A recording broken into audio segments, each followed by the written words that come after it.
இரவு வணக்கம். இது தந்தியின் இன்று. வரவேற்பது ரஞ்சித். டெல்டா மாவட்டங்களை புரட்டி போட்ட கனமழை, ஈசிஆரில் கார் மோதி 5 பெண்கள் உயிரிழப்பு என முக்கிய நிகழ்வுகள் வரிசை கட்டிய நாள் இன்று. முதலில் ரீபோஸ் மேட்ரஸஸ் வழங்கும் தலைப்புச் செய்திகள். கடலூர், நாகை, மயிலாடுதுறை உள்ளிட்ட மாவட்டங்களில் இன்று கொட்டி தீர்த்த கனமழை. சீர்காழி அருகே கடலோரத்தில் 1200 வீடுகளை மழைநீர் சூழ்ந்ததால் பொதுமக்கள் தவிப்பு.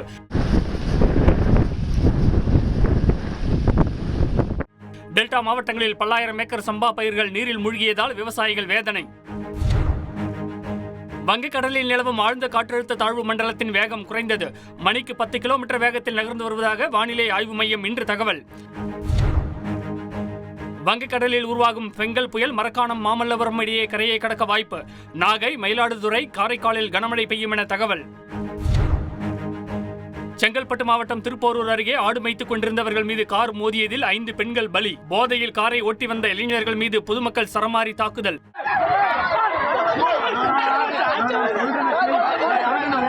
உயிரிழந்த 5 பெண்களின் குடும்பத்தினருக்கு முதலமைச்சர் ஸ்டாலின் தலா 2 லட்சம் ரூபாய் நிவாரணம் அறிவிப்பு. புதிய பாம்பன் பாலத்தில் 75 கிலோமீட்டர் வேகத்தில் மட்டுமே ரயில்களை இயக்க அனுமதி. பாம்பன் பால கட்டுமான பணிகள் குறித்து ரயில்வே பாதுகாப்பு ஆணையர் AM சௌத்ரி அதிருப்தி. மகாராஷ்டிரா முதலமைச்சர் போட்டியில் இருந்து விலகினார் தற்போதைய முதல்வர் ஏக்நாத் ஷிண்டே. புதிய முதல்வரை பிரதமர் மோடி முடிவு செய்வார் எனவும் இன்று அறிவிப்பு. ஆழ்ந்த காற்றழுத்த தாழ்வு மண்டலத்தால் இலங்கை கிளிநொச்சி பகுதியில் கடும் பாதிப்பு. கனமழை வெள்ளத்தால் பல்லாயிரக்கணக்கான குடும்பங்கள் தவிப்பு.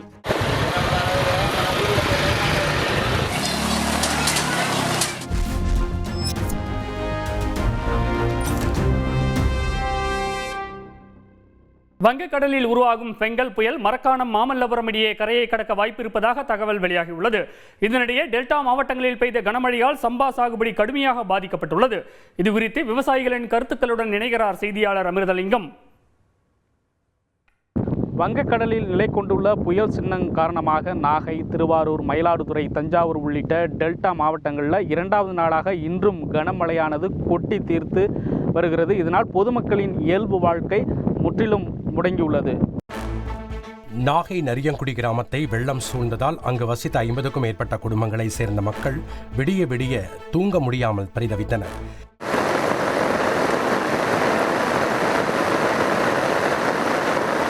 இதேபோல நாகை சாபம் தீர்த்த விநாயகர் கோவில், வேதாரண்யேஸ்வரர் கோவில்களை வெள்ள நீர் சூழ்ந்துள்ளது.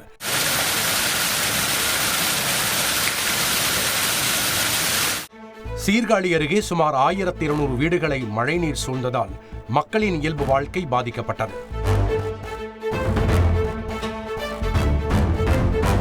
மயிலாடுதுறை மாவட்டத்தில் கனமழையின் போது 150 ஆண்டுகள் பழமையான வீடு இடிந்து விழுந்ததால் பரபரப்பு ஏற்பட்டது.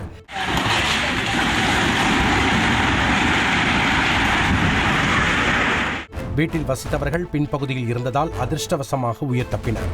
தொடர் கனமழையால் தஞ்சை, திருவாரூர், மயிலாடுதுறை, நாகை மாவட்டங்களில் பல்லாயிரம் ஏக்கரில் சம்பா பயிர்கள் நீரில் மூழ்கியுள்ளன.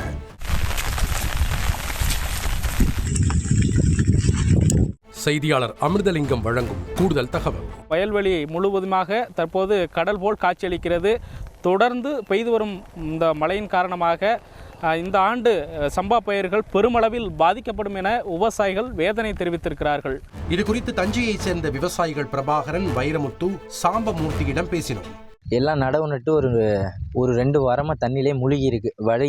வடிகால் இல்லாதனால, பஞ்சநதி கால்வாய் தூர்வாராதனால தண்ணி எல்லாம் வயல்லே இருக்கு. வடிய வழி இல்லாமல் ரோடு இப்போ போயிட்டு இருக்கு. வயலுக்குள்ள இறங்கினா இடுப்பளவு தண்ணி இருக்கு. ஏக்கருக்கு 30,000 எங்களுக்கு நஷ்டம் கொடுத்தா தான் நாங்கள் எதுவும் பாதிக்கப்பட்டோம்னா எதுவும் மீண்டு வரலாம். அப்படி இல்லை சூசைட் தான் பண்ணிக்கலாம், வேற வழி இல்லை. ஒரு 1500 ஏக்கருக்கு மேலே பாதிக்கப்பட்டிருக்கு. வாழ்வாதாரமே எங்களுக்கு விவசாயம் தான். இந்த விவசாயம் பயிர் முழுவதும் எங்களுக்கு வாழ்வாதாரமே எல்லாமே இழந்து போகுது. இது நீங்கள் நல்ல வழி பார்த்து அவனும் செஞ்சு கொடுக்கணும், தயவு கேட்டு கொடுக்கணும். திருவாரூர் மாவட்டத்தில் மழை பாதிப்புகளை நேரில் ஆய்வு செய்த அமைச்சர் TRB ராஜா முகாம்களில் தங்க வைக்கப்பட்டுள்ள மக்களை சந்தித்து குறைகளை கேட்டறிந்தார். பின்னர் செய்தியாளர்களிடம் பேசிய அமைச்சர் வெள்ள பாதிப்புகளை எதிர்கொள்ள தயார் நிலையில் இருப்பதாக கூறினார். எந்த ஒரு பெரிய பாதிப்பு நின்றுவரை இல்லை. மழை நாளை இந்த 20 நாளே நின்றுவிட்டால் பெரிய பாதிப்பு தப்பிக்கலாம். ராமநாதபுரம் முதல் சென்னை வரை இன்று கடல் கடும் சீற்றத்துடன் காணப்பட்டது. சுமார் 4 மீட்டர் உயரத்திற்கு கடல் அலைகள் எழுந்ததால் கடற்கரையோர மீனவ கிராமங்களில் வசிக்கும் மக்கள் பாதுகாப்பான இடங்களுக்கு செல்ல அறிவுறுத்தப்பட்டுள்ளனர்.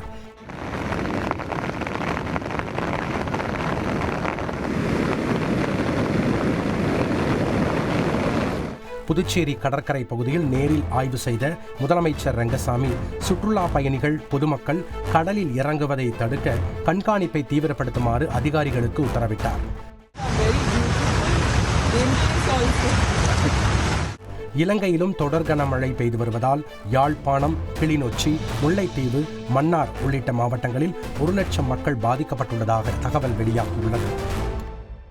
அமிர்தலிங்கம், கனமழை முன்னெச்சரிக்கையாக டெல்டா மாவட்டங்களில் என்னென்ன நடவடிக்கை எடுக்கப்பட்டுள்ளது? பொதுமக்களுக்கு ஏதேனும் அறிவுறுத்தல் வழங்கப்பட்டுள்ளதா? கூடுதல் விவரங்கள். டெல்டா மாவட்டங்களில் கனமழை தொடரும் என எச்சரிக்கை விடுக்கப்பட்டுள்ளதால் தேசிய, மாநில பேரிடர் மீட்புக் குழுவினர் தயார் நிலையில் வைக்கப்பட்டுள்ளனர். நாகை, கடலூர், விழுப்புரம் மாவட்டங்களில் நிவாரண முகாம்களும் ஏற்படுத்தப்பட்டுள்ளன. பொதுமக்கள் அத்தியாவசிய தேவையின்றி வீடுகளை விட்டு வெளியே வர வேண்டாம் என மாவட்ட நிர்வாகம் அறிவுறுத்தியுள்ளது. நன்றி அமிர்தலிங்கம்.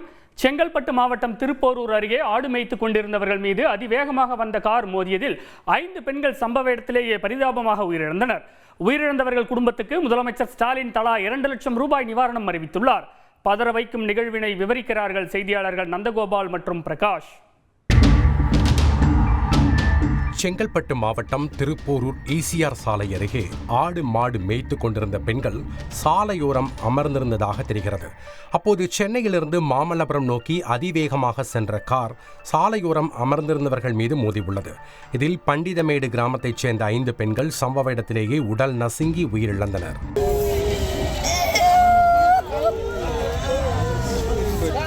கார் ஓட்டி வந்த இளைஞர்கள் குடிபோதையில் இருந்ததால் ஆத்திரமடைந்த பொதுமக்கள் அவர்களை சரமாரியாக தாக்கினர்.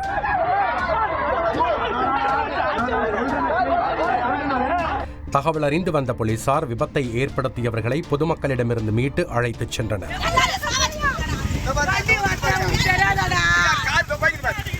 போதையில் அதிவேகமாக வந்து 5 பெண்களை கொன்றவர்களை கைது செய்யாமல் தங்களிடம் ஒப்படைக்க வேண்டுமென அங்கு குழுமியிருந்த மக்கள் போலீசாரிடம் வாக்குவாதத்தில் ஈடுபட்டதால் பதற்றம் நிலவியது.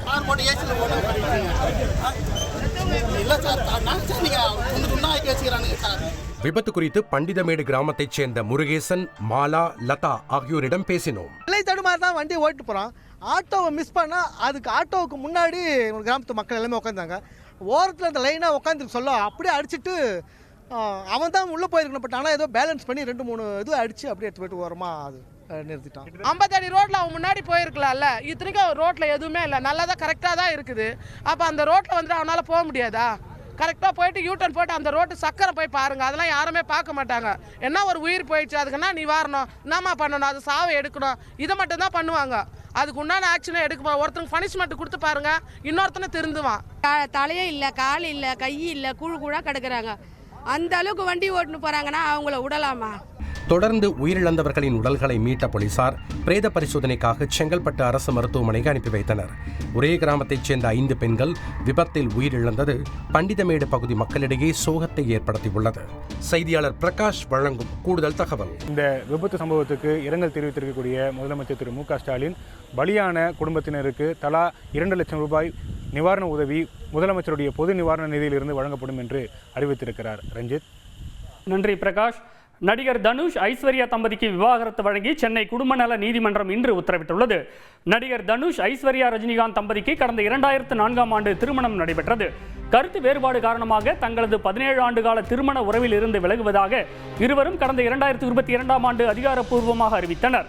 இதைத் தொடர்ந்து பரஸ்பரம் விவாகரத்து கோரி சென்னை குடும்ப நல நீதிமன்றத்தில் மனு தாக்கல் செய்திருந்தனர். இதனை விசாரித்து வந்த நீதிமன்றம் விவாகரத்து வழங்கி இன்று தீர்ப்பளித்துள்ளது. திருமணம் தொடர்பான ஆவணப்படத்தில் நானும் ரவுடிதான் படக்காட்சிகளை பயன்படுத்தியதற்காக நடிகை நயன்தாரா, விக்னேஷ் சிவனுக்கு எதிராக வழக்கு தொடர நடிகர் தனுஷின் பட தயாரிப்பு நிறுவனத்திற்கு நீதிமன்றம் இன்று அனுமதி வழங்கியுள்ளது. பின்னணியை விவரிக்கிறார் செய்தியாளர் சுரேஷ். தென்னிந்திய சினிமாவில் முன்னணி நடிகையான நயன்தாரா கடந்த 2022ஆம் ஆண்டு இயக்குனர் விக்னேஷ் சிவனை காதலித்து திருமணம் செய்து கொண்டார்.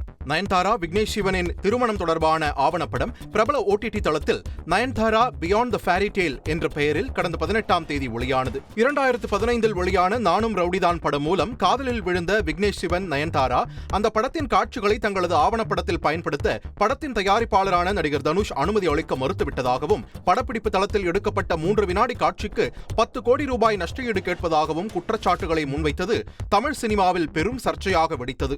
மேலும் OTT தளத்தில் வெளியான ஆவணப்படத்தில் தனுஷின் எதிர்ப்பையும் மீறி அந்த 3 வினாடி காட்சிகள் சேர்க்கப்பட்டிருந்தன.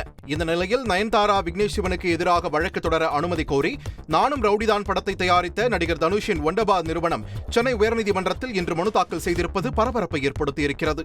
செய்தியாளர் சுரேஷ் வழங்கும் கூடுதல் தகவல்.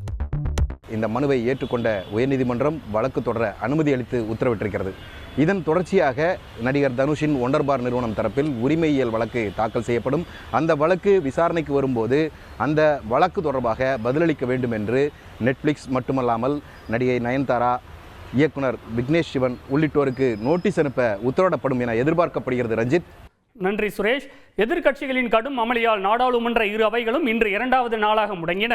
இதனிடையே வயநாடு தொகுதியில் வெற்றி பெற்ற பிரியங்கா காந்தி எம்பியாக நாளை பதவியேற்க உள்ளார். செய்தியாளர் ரமேஷ்குமார் வழங்கிய தகவல்கள் இவை. தொடரின் 2ஆம் நாள் அமர்வுகள் இன்று காலை தொடங்கியது. கேள்வி நேரத்தை ஒத்திவைத்துவிட்டு அதானி விவகாரம், மணிப்பூர் வன்முறை, சம்பால் கலவரம் குறித்து விவாதிக்க வலியுறுத்தி எதிர்க்கட்சிகள் அமளியில் ஈடுபட்டன.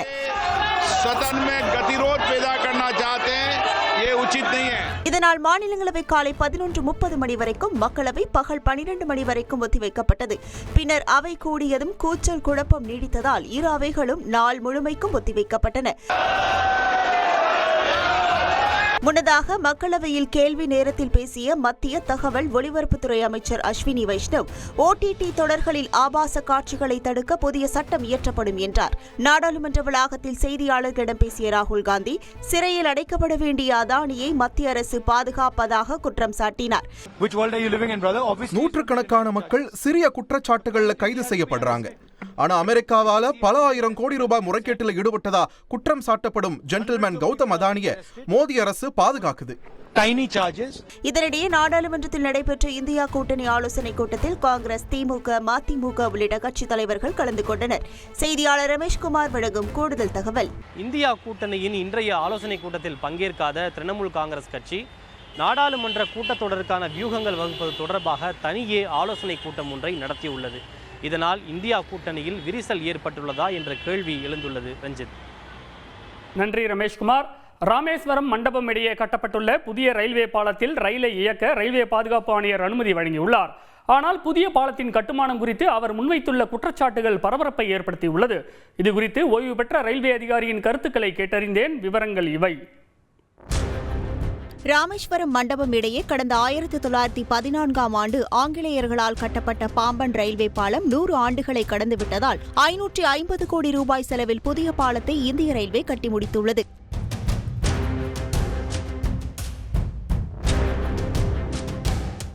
இந்த பாலத்தில் கடந்த நவம்பர் 13, 14ஆம் தேதிகளில் ரயில்வே பாதுகாப்பு ஆணையர் AM சௌத்ரி முன்னிலையில் ரயில்களை அதிவேகத்தில் இயக்கி பல கட்ட சோதனைகள் நடத்தப்பட்டன.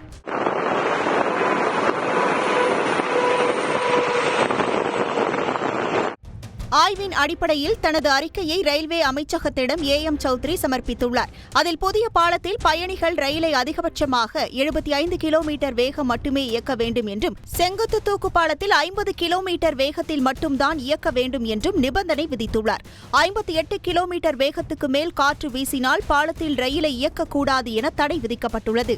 காரணம், பாம்பன் புதிய பாலத்தின் கட்டுமானம் தொடர்பாக பல்வேறு குறைபாடுகளை சுட்டிக்காட்டியுள்ள அவர், விதிகளை மீறி பல இடங்களில் ஸ்பாட் வெல்டிங் செய்யப்பட்டுள்ளதால் பாலத்தின் பாரம் தாங்கும் திறன் 36% குறைந்துள்ளதாக சுட்டிக்காட்டியுள்ளார்.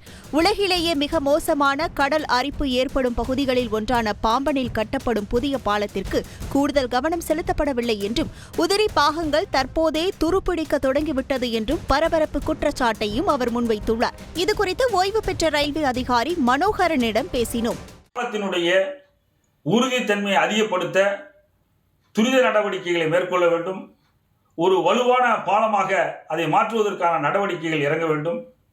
லட்சக்கணக்கான பக்தர்கள் வந்து செல்லக்கூடிய பாலம் அது. இந்த பாலத்தில் கவனம் செலுத்துவது அவசியம் கூட.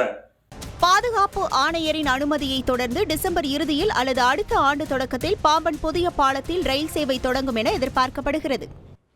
இங்கிலாந்தில் பெற்ற குழந்தையை 3 ஆண்டுகளாக டிராயரில் அடைத்து வைத்து சித்திரவதை செய்த தாய்க்கு 7.5 ஆண்டுகள் சிறை தண்டனை விதித்து நீதிமன்றம் இன்று அதிரடி தீர்ப்பளித்துள்ளது. நீதிபதியையே கண்ணீர் விட்டு கதறி அழச் செய்த உலகின் விசித்திர வழக்கு இது. எறும்பு கடித்தாலே வலியால் அழும் குழந்தையை பார்த்து கண்ணீர் விடுவதுதான் தாய்ப்பாசம்.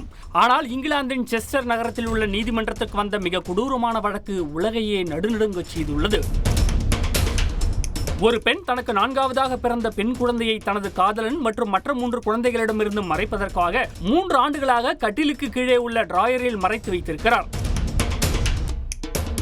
பிறந்தது முதலே வெளிச்சத்தை கூட காணாமல் இயற்கையான காற்றை சுவாசிக்க முடியாமல் நரக வேதனை அனுபவித்த அந்த குழந்தை தற்போது மீட்கப்பட்டிருக்கிறது. எப்போதாவது ஒரு முறை மட்டும் சிரஞ்சு வழியாக பால் கொடுத்து குழந்தையின் உயிரை மட்டுமே மிச்சம் வைத்திருந்த அந்த பெண் தினம்தோறும் டிராயருக்குள் வைத்து பூட்டிவிட்டு அலுவலகம் மற்றும் வெளியிடங்களுக்கு செல்வதை வாடிக்கையாக கொண்டிருந்தார். கடந்த முறை கிறிஸ்துமஸ் கொண்டாட்டத்திற்காக வெளியூரில் இருக்கும் தனது தாய் வீட்டிற்கு மற்ற 3 குழந்தைகளுடன் அந்த பெண் சென்றுவிட சில நாட்களுக்கு குழந்தை பூட்டப்பட்ட டிராயருக்குள் உணவு ஆகாரம் ஏதுமின்றி துடிதுடித்துள்ளது. இந்த நிலையில் தற்செயலாக ஒரு நாள் சாவியை கதவிலேயே மறந்துவிட்டு அந்த பெண் அலுவலகம் சென்றுவிட அந்த வழியாக சென்ற காதலன் கழிப்பறையை பயன்படுத்துவதற்காக வீட்டிற்கு வந்துள்ளார். அப்போது விசித்திரமான சத்தம் கேட்டதை அடுத்து சந்தேகமடைந்த அவர் முதல் மாடிக்கு சென்று பார்த்தபோது அங்கிருந்த டிராயரில் பெண் குழந்தை ஒன்று இருப்பதைக் கண்டு அதிர்ச்சியில் உறைந்து போனார். இதைத் தொடர்ந்து போலீசில் புகார் அளித்து மீட்கப்பட்ட 3 வயது குழந்தை உருவத்தில் வெறும் 6 மாத குழந்தை போல எலும்பும் தோலுமாக பரிதாபமாக காட்சியளித்திருக்கிறது. பெயர் சொல்லி கூப்பிட்டால் கூட எந்தவித உணர்வுகளும் இல்லாமல் மரணத்துடன் போராடிய அந்த குழந்தைக்கு மருத்துவமனையில் தீவிர சிகிச்சை அளிக்கப்பட்டு வருகிறது. பச்சிலம் குழந்தையை இந்த அளவுக்கு கொடுமைப்படுத்திவிட்டு நீதிமன்றத்தில் குற்றவாளி கூண்டில் கொஞ்சம் கூட குற்ற உணர்ச்சி இல்லாமல் இயல்பாக நின்று கொண்டிருந்த உலகின் மிக கொடூரமான தாயை கண்டு அதிர்ந்து போன நீதிபதி அவருக்கு 7.5 ஆண்டுகள் சிறை தண்டனை விதித்து தீர்ப்பளித்திருக்கிறார். 2020ஆம் ஆண்டு பிறந்தது முதல் பிறந்த நாள் கூட கொண்டாடப்படாத குழந்தைக்கு 3வது பிறந்த நாளுக்கு இன்னும் 3 நாட்களே இருக்கும் நிலையில் கடவுள் உயிர் என்னும் விலைமதிப்பற்ற பரிசை தந்து ஆசீர்வதித்திருக்கிறார். ஐயப்பசாமி குறித்த பாடல் சர்ச்சையானதை தொடர்ந்து பிரபல கானா பாடகி இசைவாணி மீது பல்வேறு காவல் நிலையங்களில் தொடர்ந்து புகார்கள் குவிந்து வருகின்றன. இதனிடையே இசைவாணியை கைது செய்ய சொல்வது ஏற்புடையது அல்ல என விசிக தலைவர் திருமாவளவன் இன்று தெரிவித்துள்ளார். பிரபல கானா பாடகியான இசைவாணி இயக்குனர் ப. ரஞ்சித்தின் நீலம் பண்பாட்டு மையம் நடத்திய கேஸ்ட்லெஸ் கலெக்டிவ் இசை நிகழ்ச்சியில் பங்கேற்று பரவலாக அறியப்பட்டார். பிக் பாஸ் நிகழ்ச்சியிலும் பங்கேற்று பிரபலமான இசைவாணி கடந்த 2019இல் பெண்கள் சபரிமலை செல்வது தொடர்பான விவகாரம் சர்ச்சையாக வெடித்தபோது ஐ எம் சாரி ஐயப்பா என்கிற பாடலை பாடியிருந்தார். பாடல் அண்மையில் மிகவும் வைரலாகி இந்து மத ஆதரவாளர்கள் மத்தியில் பெரும் எதிர்ப்பை சந்தித்து வருகிறது. இசைவாணியின் பாடல் ஐயப்பன் சுவாமியையும் பக்தர்களின் விரதத்தையும் அவமதிப்பதாக சர்ச்சை எழுந்ததை அடுத்து பல்வேறு காவல் நிலையங்களில் இசைவாணி மீது தொடர்ந்து புகார்கள் அளிக்கப்பட்டு வருகின்றன. நீலம் பண்பாட்டு மையம் இயக்குனர் ப. ரஞ்சித்துக்கு எதிராகவும் புகார்கள் அளிக்கப்பட்டுள்ளன. இசைவாணி மற்றும் இயக்குனர் ரஞ்சித் மீது உடனடியாக நடவடிக்கை எடுக்க வேண்டும் என்று பாஜக மாநில ஒருங்கிணைப்பாளர் H. ராஜா வலியுறுத்தியுள்ளார். நாளைக்கு இது மாதிரி மற்ற மத தெய்வங்களை பற்றி பாட்டு போடுறது, டான்ஸ் ஆடுறதுன்னு சூழ்நிலை வந்தா தமிழ்நாட்டில் மத மோதல்கள் தான் வரும். அதனால இது உடனடியாக நடவடிக்கை எடுக்கணும்னு கேட்டுக்கிறேன்.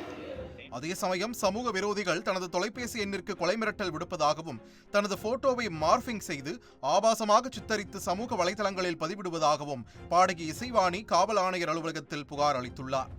இந்நிலையில் இசைவாணியின் பாடல் மத உணர்வை காயப்படுத்த வேண்டும் என்ற நோக்கத்தில் பாடப்பட்டது அல்ல என்று இன்று விளக்கம் அளித்துள்ள விசிக தலைவர் திருமாவளவன், பெண்ணிய குரலாக பாடப்பட்ட பாடலுக்காக அவரை கைது செய்ய வேண்டும் என சொல்வது ஏற்புடையது அல்ல என்றும் தெரிவித்துள்ளார். ஐயப்பன் திருக்கோவிலில் பெண்கள் நுழையக்கூடாது என்கிற சர்ச்சை எழுந்தபோது ஒரு பெண்ணிய குரலாக அந்த குரல், பெரியாரின் குரலாக அந்த குரல் இசையாக வெளிவந்திருக்கிறதே தவிர அதில் யாருடைய உணர்வுகளையும் காயப்படுத்தக்கூடியதாக இல்லை. இதேபோல் இசைவாணி மீதான புகார்களுக்கு தமிழ்நாடு முற்போக்கு எழுத்தாளர்கள் மற்றும் கலைஞர்கள் சங்கமும் இன்று கண்டனம் தெரிவித்துள்ளது. செய்தியாளர் சாலமன் வழங்கும் கூடுதல் தகவல். இசைக்கலைஞர் இசைவாணியின் கருத்துரிமைக்கு அச்சுறுத்தல் ஏற்பட்டுள்ளதாக கூறியுள்ள தமிழ்நாடு முற்போக்கு எழுத்தாளர்கள் மற்றும் கலைஞர்கள் சங்கத்தினர் இந்த விவகாரத்தில் உடனடியாக அரசு தலையிட்டு நடவடிக்கை எடுக்க வேண்டும் என வலியுறுத்தியுள்ளது. ரஞ்சித். நன்றி சாலமன். இஸ்ரேல் ஹிஸ்புல்லா இடையிலான போர் நிறுத்தம் இன்று முதல் நடைமுறைக்கு வந்துள்ளது. கடந்த அக்டோபர் 1ஆம் தேதி முதல் இஸ்ரேல் ராணுவம் லெபனானில் உள்ள ஹிஸ்புல்லா இலக்குகள் மீது முழு வீச்சில் தாக்குதலை தொடங்கியது. இதில் 3800க்கும் மேற்பட்ட பொதுமக்கள் கொல்லப்பட்டனர். இந்த நிலையில் இஸ்ரேல் பிரதமர் பெஞ்சமின் நெத்தன்யாகு ஹிஸ்புல்லாவுடனான போர் நிறுத்தத்திற்கு ஒப்புதல் அளித்தார். இன்று முதல் போர் நிறுத்தம் நடைமுறைக்கு வந்த நிலையில் தெற்கு லெபனான் பகுதியைச் சேர்ந்த மக்கள் தங்கள் வீடுகளுக்கு மீண்டும் திரும்பி வருகின்றனர். அதே சமயம் ஹிஸ்புல்லா ஒப்பந்தத்தை மீறினால் மீண்டும் பதிலடி கொடுப்போம் என இஸ்ரேல் எச்சரிக்கை விடுத்துள்ளது. இன்றைய நாளின் முக்கிய நிகழ்வுகளை இதுவரை பார்த்த உங்களுக்கு நன்றி. இது தந்தியின் இன்று. நான் ரஞ்சித். இனி இரவு வணக்கம்.